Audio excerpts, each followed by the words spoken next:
Hi everyone, welcome back to the channel. I'm Dr. Sarah Steffen. Today I'm sitting on my deck on a very peaceful morning. Everyone else is still in bed. And I wanted to get up and share with you an idea that I was like, this might really work. And that is the idea of the clean slate. So I'm a big fan of Gretchen Rubin.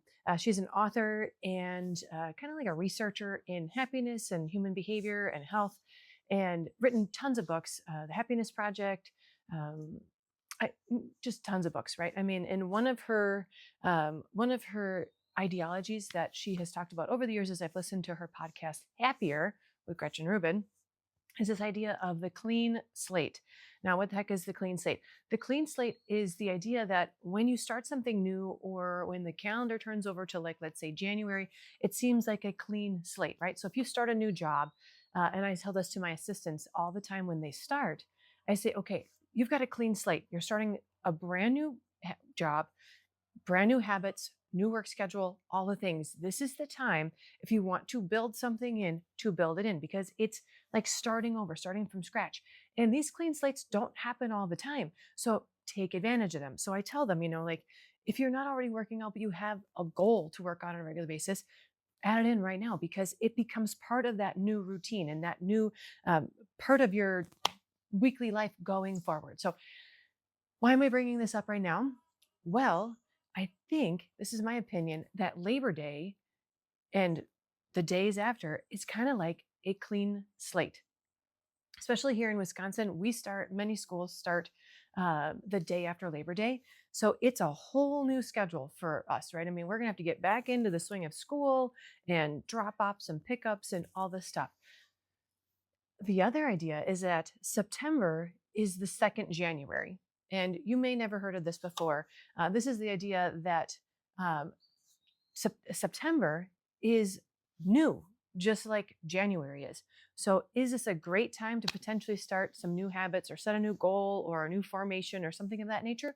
Could very well be. And that's what I'm going to pose to you, because I'm going to do the same thing. And what I want us to think about is how we can prepare in the next week, because the day this video releases, it'll be a week until Labor Day. So that means we have a week to prepare ourselves to eat any last foods we want to eat before we might start eating cleaner again, or sleeping in a last day or two before we start getting up to work out, or making sure that you can order your book from Amazon that you want to read on a daily basis, or whatever your new habit might be. This week is our week to prepare, right? To get us ready, maybe just to think about what it is that you want to do moving forward. That's also important, because you want to make sure that you're behind whatever goal that you're picking so you can stick with it. And this can be anything. I mean, obviously, I'm all about health and well-being, so I would love it if you could, take September and start moving your body more, or working out and lifting weights with intention to build some muscle, because we know that we lose muscle mass as we age. But it could also be, making sure that you go to bed earlier, or it could be, making sure that you try a new fruit and vegetable every week with your family. I mean, it could be something cool like that, right? But this is an opportunity to think through and be like, what do I want to do with my health and my well-being for me and my family in the month of September, and then moving forward? And I hate to burst your bubble. Um, there is actually no research that shows that a habit will form in 28 days, right? It was based on some hullabaloo, um, maybe not surprising. However, if we do consistently perform a new habit for long enough, it will become ingrained in us. And is it 28 days? Maybe not. Maybe for you it's 21. Maybe for you it's 60, but you're probably going to know, and you're going to know what you need to do. So my ask today is to figure out what you want that new habit to be, start planning, so that next week we can all start on that clean slate and start moving forward with our new goal. Now, I'm not leaving you guys behind in the dust.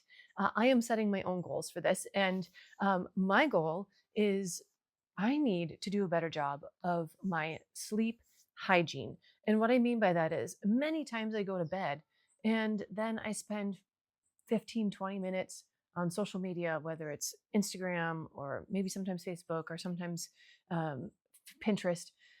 And I've said for years that a changing habit for me, a habit that would change the trajectory for my health and well-being would be to stop doing that. Have I done it? No.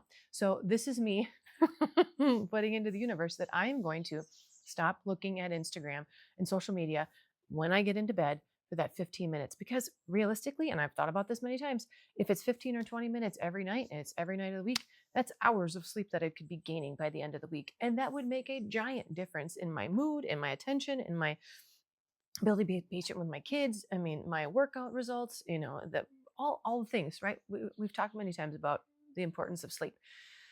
So my goal is to not look at social media for that 15 minutes, 20 minutes before I go to bed every night. I mean, maybe I spend that time instead reading a book, which would move the needle and teach me things and help me learn and potentially still relax, all of that. And maybe it's just taking that 15 and 20 minutes and just literally closing my eyes, right? Now, on top of that, I'm going to double that up because as I'm thinking about it, there is another thing that I also need to add back in, and I just need some intentionality behind it. And that's adding my creatine back into my daily routine of supplements.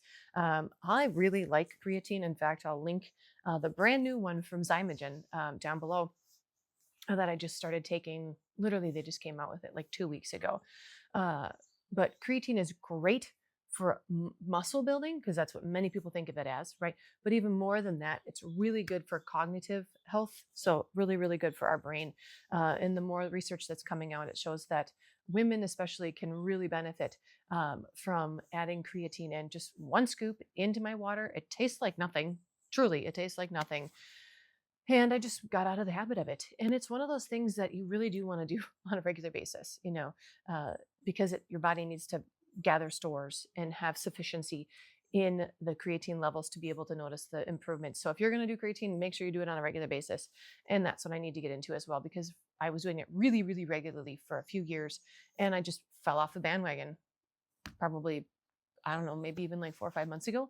So now I need to get back on that bandwagon. So I'm here to tell you that my new goals, my formation goals for September for this clean slate is to stop wasting time at the end of my night on social media, and 2, to add in my creatine again. So yeah, that's what I want us to think about today and to start preparing for the next week for. And let me know in the comments down below what you might add in as your habit, what you want to see different in the month of September, in the which is the new January. So yeah, let me know. And I'll be happy to hear the progress that we do end up all making together collectively when we start making these habit changes. And again, as I've said before, small hinges, big doors may not even be a big thing. It could be a small thing, but they all count. So let me know down below in the comments. And if you like this, give me a thumbs up, as well as subscribe to the channel if you haven't already. Stay tuned because I have new episodes that come out every Monday and Thursday.